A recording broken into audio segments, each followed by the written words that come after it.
These are the appointed times of Yahweh, holy convocations which you shall proclaim at the appointed times for them.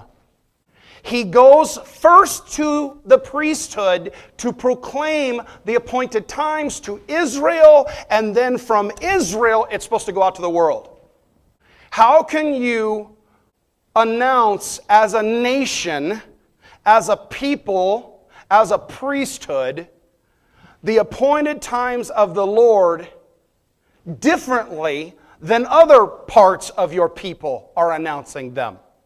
The commandment is to proclaim holy convocations, holy meeting times, holy sacred assemblies. How can you proclaim a holy convocation separate from the remainder of the congregation? What is a holy convocation if only some of the people are there? We use the analogy of a marriage, right? A wedding, an anniversary. If just I show up at the right time, but my wife doesn't, it's going to be a pretty lonely celebration, isn't it?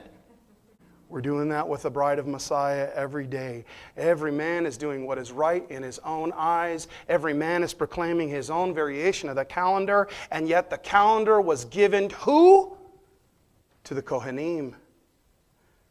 His Torah was given to his Kohanim, his priests, to proclaim. It's confusion. And my God is not the author of confusion. You shall proclaim a holy convocation. Who's the you? He's talking to Moses and to Aaron, and he's speaking to the sons of Israel. So it's supposed to come through Aaron, the high priest, through the Kohanim, to the greater body of Israel, and through Israel to the rest of the world. Why? Because Israel was supposed to be his appointed, his chosen priesthood. I agree fully that there are people that have very, very, very good arguments for why they're on their own calendars. But here is the problem that I have with this, is they have usurped the authority that God put into place in order to establish this vision. Why does Yeshua marvel at the centurion?